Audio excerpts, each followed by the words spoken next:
Welcome to Tales of Ted DeGrazia, a Big Blend radio podcast covering the art, life, and career of Southwest Artist Ted DeGrazia, as well as the current events and exhibits happening at DeGrazia Gallery in the Sun. It's a 10-acre National Historic Landmark located in Tucson, Arizona. Welcome, everyone. March is still here, and March is Women's History Month. And so today on Big Blend Radio's Tales of Ted DeGrazia show, we're going to talk about the women in Ted DeGrazia's life. And of course, every month we have Lance Labor, the Tucson dude, on the show. He is the executive director of the DeGrazia Gallery in the Sun. So welcome back. How's life in Tucson? Nice and sunny, I hope. It is very sunny. The weather's beautiful. It's starting to get hot. Oh, it's a good time to be in Tucson, though. You know, spring is beautiful in Tucson. I think it's one of my favorite seasons. Yeah. Any flowers in the cactus corral at the gallery? There's flowers all over the place. Yeah, no, everything's starting. Starting. It's like when the Palo Verde, that's a little more towards summer, right? Palo Verde, as I recall. That it starts blooming. And the saguaros in May. I mean, it's beautiful. It's a beautiful time to be in Tucson. So, on your spring road trips, make sure you go to Tucson if you don't live there. Try and incorporate that. And of course, go to DeGrazia Gallery in the Sun. It is a National Historic Landmark. It is beautiful. And the exhibits are fascinating. But before we get into the women in DeGrazia's life, Lance, I wanted to make sure everybody knew what was on display. Of course, there's the regular, displays. There's 6 permanent collections on display from Ted DeGrazia. Right now, the little gallery, it's about on its last, it's like at the finale of the season of the little gallery where artists come and visit at the gallery from pretty much late fall, Thanksgiving through to the beginning of April. So as this airs, we have a new artist there, Lynn Crichton, who's a bronze figurative artist, will be there until April 4th. So, get in there, right, Lance? It's the last artist of the season. Right. Yeah. Yep. So I love that you do that at the gallery. Also, an exhibit that's going to close soon, May 28th, is when it ends, is The Way of the Cross. And Lance, make sure this happens every spring. Otherwise, Tucson will yell at you, right? The whole city will come yell at you. No, it's the whole country. It's not just Tucson. All the visitors that come here expect to see it at Easter time. And so that's what we do. We put it up, and it used to be a permanent exhibit, but just doing it at Lent makes it a little more special. And so people appreciate that. Yeah, and this is 15 original paintings that show the suffering and crucifixion of Christ. And instead of 14 stations, he created a 15th station. I think that's fascinating that he does that. That was the resurrection. Yeah, he added that in, and there's an audio recording that accompanies each exhibit. So that's pretty cool, the exhibit. So when you can go and did he record that? Like his own voice? Yes.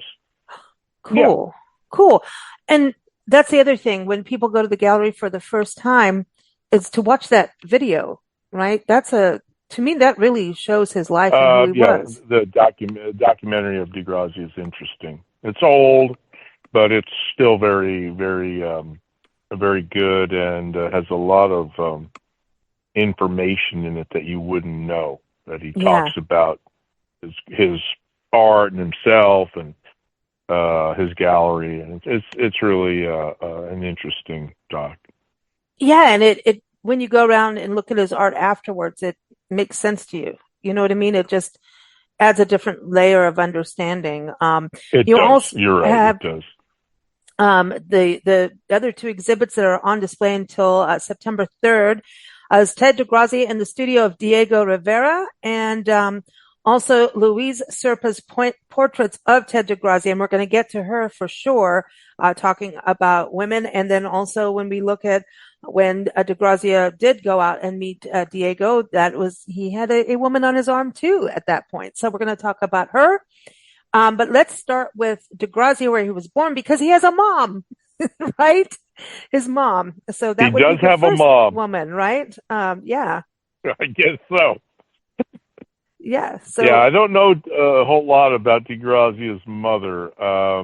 I know a little bit. I know that she got mad at him when he made a head of Christ when he was very young, in his early teens, out of the clay in the Morenci area, and he cooked it in her oven that she made bread in. So she was angry with him. Wow! Don't mess with the bread. Yeah. So his isn't it his family? Both his mom and dad are from Italy, right? Both of them. Correct. Immigrated here. Yeah, so they were from Calabria. Oh, okay. Calabria. And so Italy is, his heritage. So that would be, you don't want to mess with an Italian woman. She will get mad if you mess with her oven. Yeah, don't do that. And then from there, right, his first wife was Alexandra, sorry. Alexandra Diamos. Yes. And so now she's from Bisbee. I got to get all these ladies correct here. So she's from Bisbee. Yeah, she was from Bisbee. Her father, DeGrazia's father-in-law, owned all the movie theaters in Bisbee, and he actually owned the Fox Theater in Tucson. Wow. So they were fairly well off, and hired DeGrazia when Alexandra and DeGrazia got married. They moved to Bisbee, and he hired DeGrazia as the manager of the Lyric Theater, and he was able to, be the projectionist and run the movies, but also he was able to paint while he was doing this. So it was good. Until he got fired. His father fired him. He caught him giving movie tickets to the little kids. That's free movie tickets. So his father-in-law fired him. Well, it's going to happen. It is going to happen. It's going to happen. We should mention, the Los Niños is the painting he did that really got Ted DeGrazia his big break. It was used by UNICEF, right, for their cards. And so I know we're talking about the women in his life and women's history, but he did paint a lot of, angelic little girls, right? That was kind of he was and boys and guys too. So it wasn't, anything, weird. It was, so he showed, a lot of people in his paintings from, the Mexican culture, the local Native American cultures as well. So, not just the women in his life, but they were also in his paintings. Oh yeah. Los Niños was the people. one. That's what people wanted, so that's what he gave them. Yeah, no, that Los Niños was a huge deal, and of course through his years, he also made a lot of friends. I was looking at this Sammi Smith, the singer, and oh yeah, yeah. So she came to visit, right? Visit him. Oh yeah. Oh yeah.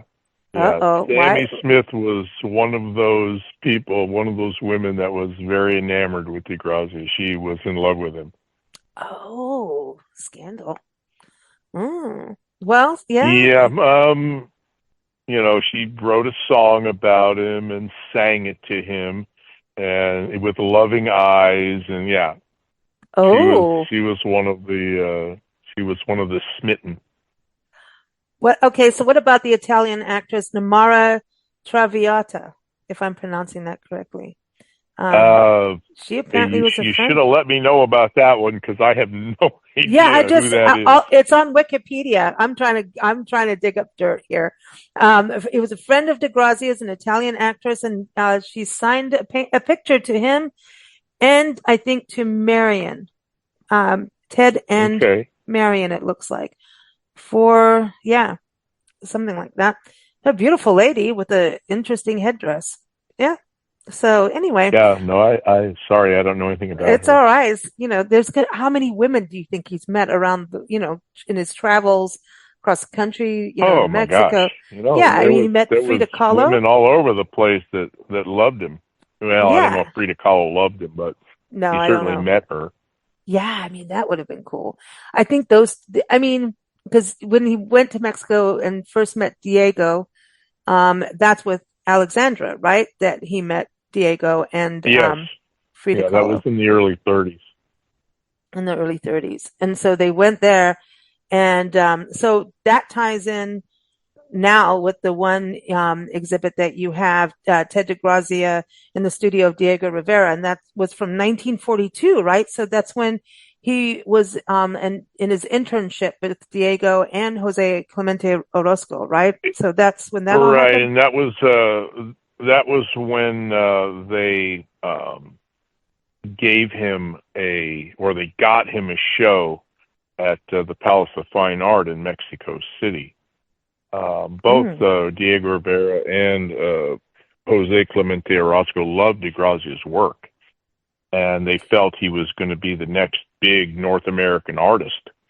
And they got Mm. in that show, and it was well received. It was very well received in Mexico. But then when he came back to Tucson, came back to Arizona, it didn't translate. He was back to square one. Nobody really cared. Wow. So that's when he started, thinking about building his own place to show his work, because nobody really wanted to show his work. Mm. And of course, that was the rest is history. He built his galleries, and people went crazy. So, and then and that's when he got UNICEF happened. And then when did the guild start? Where the guild were they all women that were part of the guild that helped reproduce No, his no, work? no. There was a dozen or so guild members, and there were men. There was jewelers, guys that, and women too. There were women who did painting and plates and enamels, and that's where Carol Locust came in. She did a lot of enamels on copper, and they reproduced his images in a cheaper form so that they could sell more inexpensive things to the Yeah. public. Well, he made his art accessible, which He did. I think is pretty cool because he's always been a person of the people, but he's also a smart businessman. He's capitalistic, He but was still very smart. he was able to be a capitalist, but at the same time be a caring human being capitalist. You know what I mean? Not saying all capitalists are mean or anything.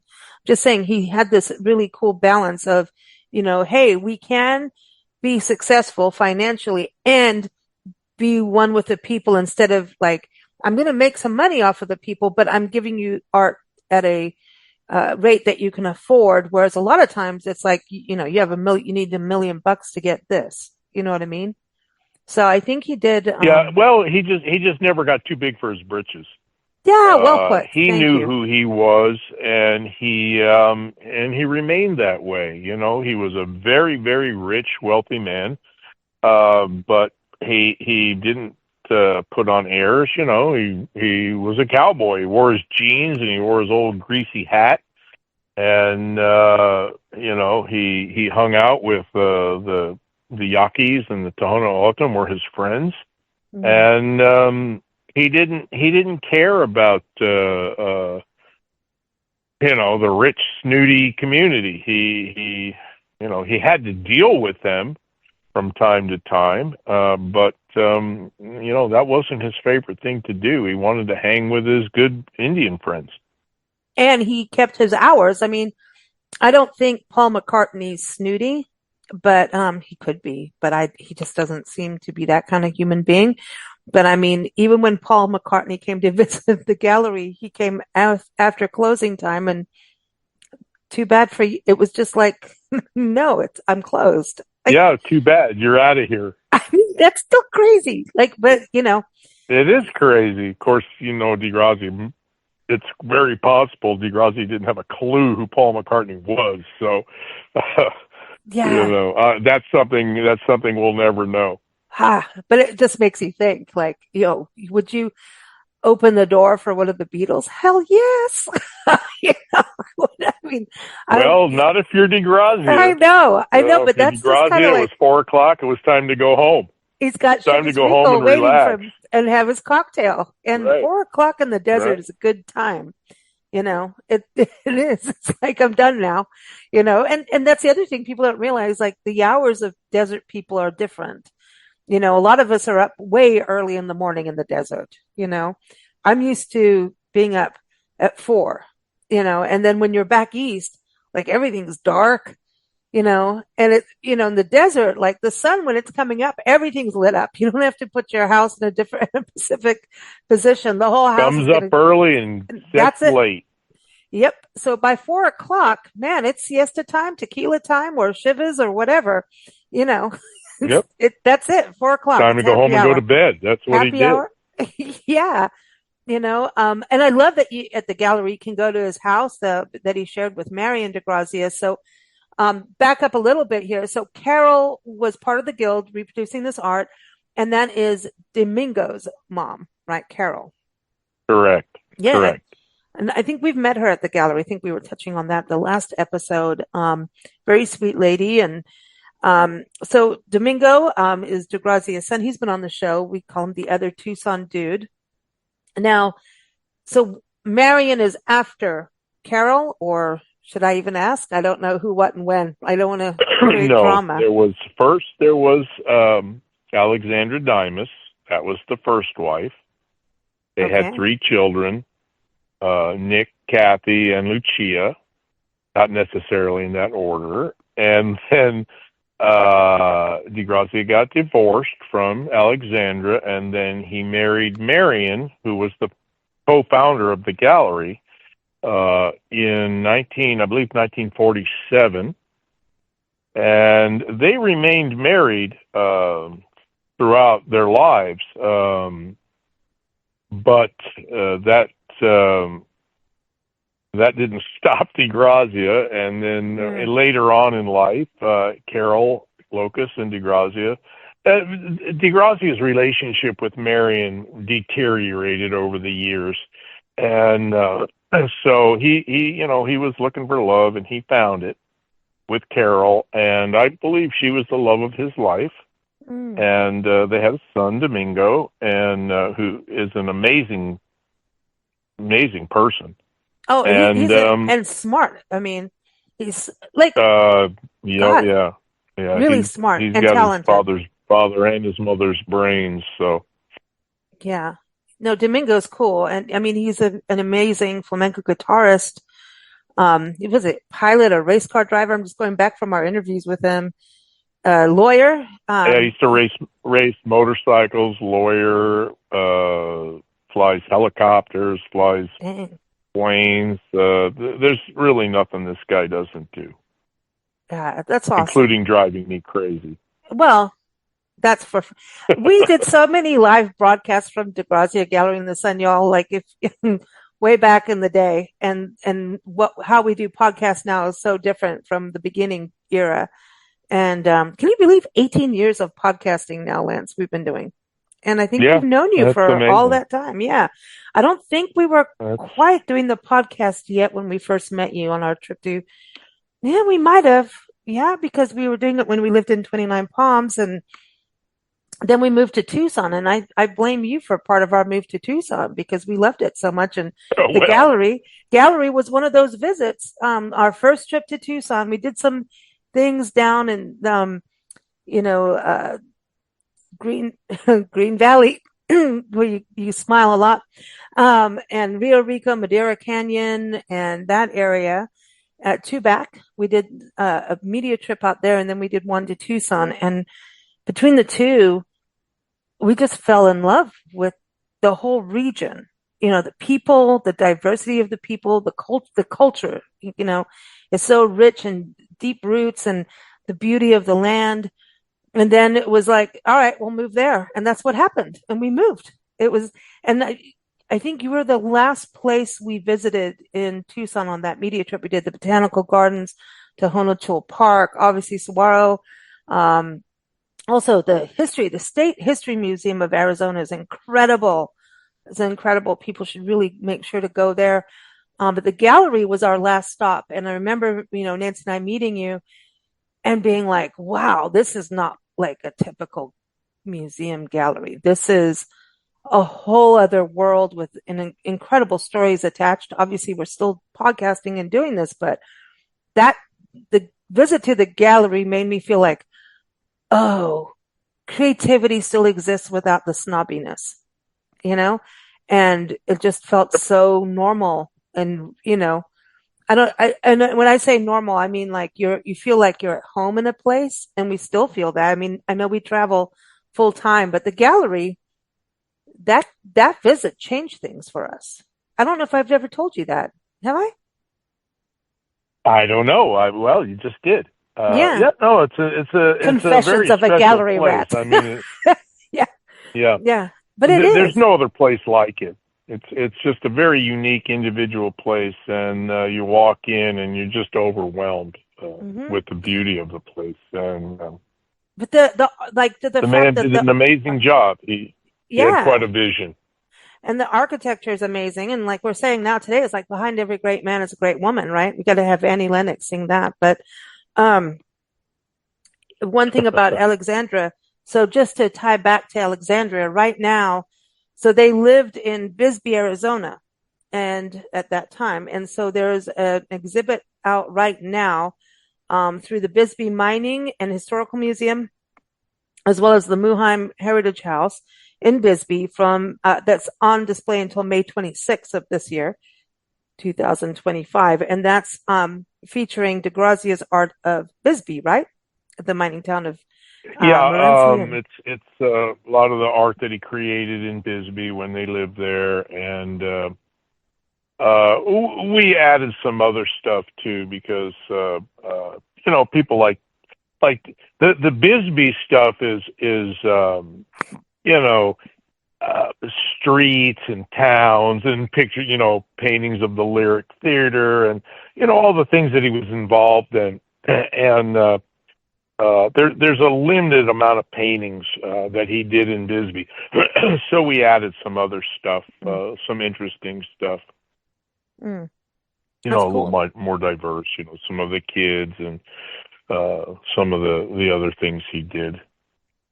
So then the other one that connects in with Alexandra is the Ted DeGrazia in the Studio of Diego Rivera that we just mentioned, and that's at the gallery itself.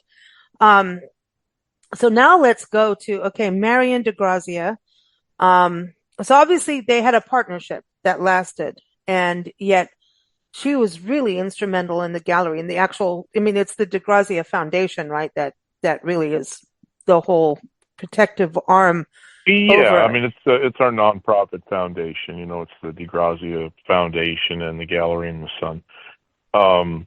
Marion was very important. She was not only a fine artist in her own right, so amazing artist. There is some art in the gallery that's her art, and she she basically held down the fort. He was able to travel and promote the gallery and promote himself, and she was kind of the one who stayed behind and kept the gallery going. And even after he passed away, she outlived him by 20 years, and she was at work every single day till the day she died.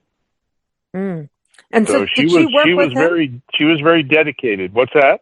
Did she work with him on his art like Carol did in the Guild? Did she do anything where they were? Well, with Marion helped create a lot of the original art, mostly the ceramics. He had this signature glaze that looks like turquoise that they did all these cactus bowls, and they just did all kinds of ceramics. And they did it like an assembly line where he would put them together. They would glaze them. they'd be wet. She would sign 99% of them. I think her handwriting was probably a little better than his. And so they collaborated on a lot of art, a lot of stuff. Wow. And so even though they kind of split as a personal relationship, they kept everything going together. That's pretty amazing. I think there's something to that. Like sometimes it's like, okay, well, this is where we're good. So let's stick with what we're good at. You know what I mean? Yeah. DeGrazia had a theory that he was afraid. People used to say, why don't you get divorced? Why don't you divorce her? Because they had a contentious relationship after a while. And he basically said, I don't want some truck driver to come along and take half of my wealth. So it was easier for him to stay married. Wow. Yeah. He's so funny, but at the same time, he's going off to the Superstition Mountains and burning, paintings, so that his family don't get taxed, right, on his artwork. So it was a tax protest. He burned paintings so that the IRS couldn't tax him on them. And, it was just a big statement. He made a huge statement. DeGrazia was a smart man. And it gave him a lot of publicity all over the country. This crazy artist in Arizona is burning, a couple $1 million worth of paintings. And, it caused him to get even bigger than he was. Yeah. Wow. So it was all good. Yeah. Well, he's like a Richard Branson in a way. He knows how to do a good PR stunt, maybe. I'm just saying. Oh yeah. Yeah, definitely. Going back to that smart thing, and I going to the gallery, I think one of my favorite parts of the gallery is Marion's work. I think that. I mean, it's just like there's that one room, and of course, DeGrazia is buried at the site, but she's cremated, and her ashes are there, right, in the graveyard area of the gallery. Yes. So they're buried together. Pretty much. They're resting in she's her place ashes together. Yeah. Right next to each other. Which probably drives him crazy. I know. I was just going to say, he's probably like, dang it, I know. Yeah, well, I'm here and now I can't ever get away. I know. But it's, so that's wild too. So Marion and Carol know each other too, which is amazing. Marion and Carol, they knew each other. I don't know much about how their relationship was. I'm sure it wasn't very warm. Yeah, it was probably like, oh, you're here again. Okay. Yeah. But Marion, I think Marion probably suspected, there was something going on. And although Marion didn't know that there was a Domingo until they read the will after DeGrazia had died. What? She didn't know there was a child. Wow. So, anyway, surprises. Yeah. Well, this is a good podcast. This is one of the best. Scandal. But right. No, but really it's people's lives, and there's respect that comes with that. And, people get to do what makes them happy too, and, I'm just really glad that her work is in there, honestly, in the gallery, that you guys have respected her place. The one thing about DeGrazia, he did respect her as an artist. Mm-hmm. He did respect her work. They did books for her, books on her work that he collaborated and put some of his work in her books, and so there was a respect there. That's for awesome. Her work. Yeah, and what happens personally? Sometimes people just get tired of each other, but you respect that other part, so that's a good thing. That happens. Yep, it does. Now, Louise Serpa is the other lady I wanted to bring up because right now at the gallery, you can go see her portraits of Ted DeGrazia. And Louise Serpa is a world-renowned rodeo photographer. And these images are back from 1966, right? When she did a shoot of him, and he wasn't in a rodeo, but I think he would have been in one if he could, Well, yeah, I mean, they were friends, and she had great respect for him. And, she came out and took photos of the gallery, and they're beautiful photographs. It's a really nice exhibit of him. I mean, she took pictures. DeGrazia was very photogenic, and she took pictures of his hands, when he was making things, and very interesting. And I'm glad we did it. I'm really glad we put this exhibit up, because it's gives a whole different perspective of him from her point of view. Have you had some feedback from people just to be able to see her work on display too? That's another part. It's of him, but you're recognizing a woman in photography. It's her photography, and she was a great photographer, and so he took advantage of that, and she took advantage of that. That's cool. Yeah, I mean, she's really, you think back to being a woman photographer. She was the first female photographer to earn a Professional Rodeo Cowboys Association card, that's a big deal, because women weren't supposed to be doing that in that day. She was doing it.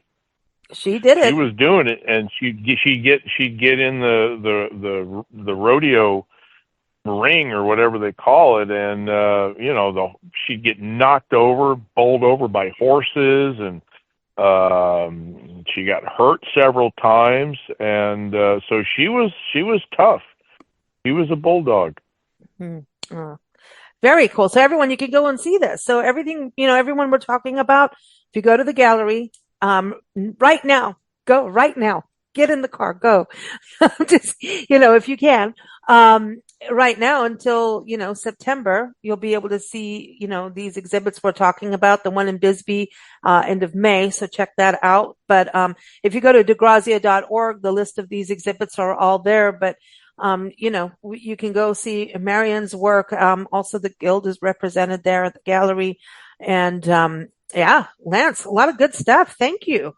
Fun stuff. You're very welcome. We always have news stories about Ted DeGrazia every show. Today was, a goodie for sure on that. So everyone, again, DeGrazia.org. We're here every fourth Sunday. Thank you. Thank you for listening to Big Blend Radio's Tales of Ted DeGrazia show. This show airs every fourth Sunday. Learn more about DeGrazia Gallery in the Sun at DeGrazia.org. Follow the show at BigBlendRadio.com.